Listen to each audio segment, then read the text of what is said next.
Nature grandiose et effervescence urbaine vous attendent en Mauricie. La Mauricie, une destination où centre urbain, forêts et cours d'eau s'harmonisent en une diversité d'espaces, offrant une gamme d'activités pour toute la famille.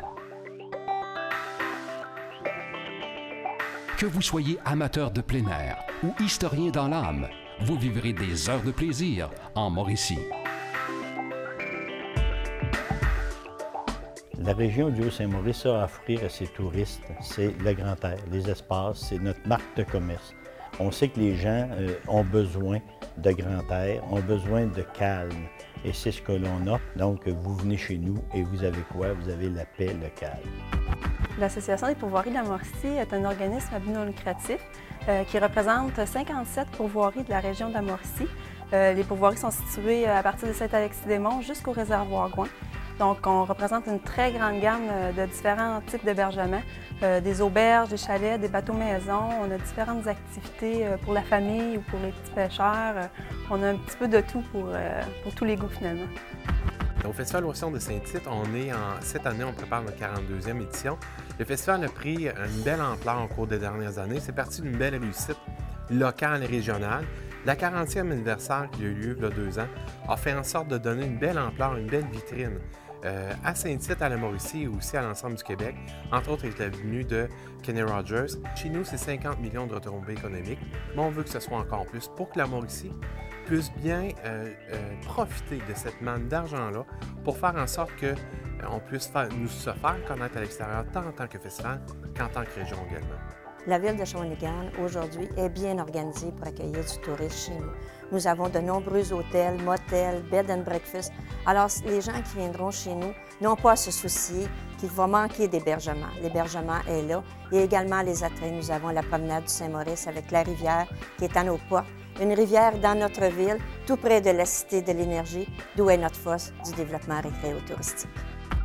En 2009, beaucoup de nouveautés à la Cité de l'Énergie, nouveau spectacle multimédia dont le titre est « Énergia, l'arme de la Terre ».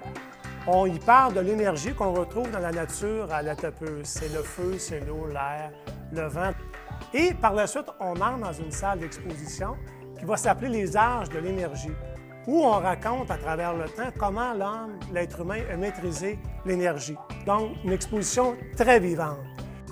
L'exposition Flagrant délit est assez innovatrice parce que le visiteur est amené à y participer. C'est 11 artistes canadiens qui présentent 17 œuvres et le visiteur est partie prenante de la visite. Le Titan d'éclipse avec Brian Perrault, metteur en scène, beaucoup de nouveautés, des effets visuels améliorés et il y a toujours les acrobates, la danse, la musique, donc un spectacle à couper le souffle. Trois-Rivières a beaucoup à offrir au niveau touristique. Surtout cette année, dans le cadre du 375e, on met beaucoup d'emphase au niveau de l'activité. Et même avant le 375e, vous savez, j'ai toujours dit, il y a le travail, mais après le travail, il y a la vie. Et la vie, c'est de se retrouver dans des événements agréables qu'on recherche comme citoyen. Alors, on a investi beaucoup, nous, à Trois-Rivières, dans différentes sphères d'activité, autant au niveau culturel qu'au niveau loisir. Si les gens de Trois-Rivières aiment ça, bien, c'est les mêmes citoyens à l'extérieur. Hein? Si nous, comme citoyens de Trois-Rivières, on aime les activités qu'on a dans notre ville, bien, on invite les gens de l'extérieur et les gens de l'extérieur vont aimer ça aussi. Le Musée québécois de culture populaire, cette année, propose un ensemble de nouvelles expositions, c'est-à-dire qu'on a renouvelé entièrement notre programmation. Bien entendu, notre exposition principale s'appellera Québec en crime. C'est une exposition sur l'histoire criminelle du Québec au 20e siècle. Donc, on parlera des grandes affaires criminelles qui s'y sont déroulées. Bien entendu, on a d'autres expositions, dont 2 qui sont consacrées au 375e anniversaire de Trois-Rivières, dont une qui s'appelle Mémoire populaire de Trois-Rivières, et l'autre, La pédale au fond, sur l'histoire du Grand Prix de Trois-Rivières, qui fête cette année ses 40 ans d'existence. En nouveauté au Grand Prix de Trois-Rivières cette année, il y en a plusieurs parce que c'est le 40e anniversaire du Grand Prix. On va avoir des courses en soirée le vendredi soir. Il va y avoir de l'animation un peu partout en ville, supplémentaire à ce qu'on avait, plus gros feux d'artifice pour le 40e et le 375e, des séries enlevantes comme celle de l'année passée. Le spectacle va être extraordinaire. Une nouvelle passerelle pour se rendre jusqu'à l'hippodrome pour aller voir aussi peut-être l'animation qui aura lieu à l'hippodrome. Alors je pense qu'il y a beaucoup de belles nouveautés cette année sur le site du Grand Prix. Showtime, c'est un spectacle enivrant, c'est un spectacle éclatant, c'est un spectacle qui est fascinant parce qu'il regroupe des gens de 7 à 77 ans. Qu'on soit petit ou qu'on soit grand, qu'on soit dans le centre, on embarque. On est transporté, on réfléchit parce qu'en même temps, il y a des paroles qui sont données à travers Showtime, mais on est endiablé, on suit une évolution historique à travers la chanson. Trois-Rivières a 375 ans, elle est devenue capitale culturelle au fil des ans.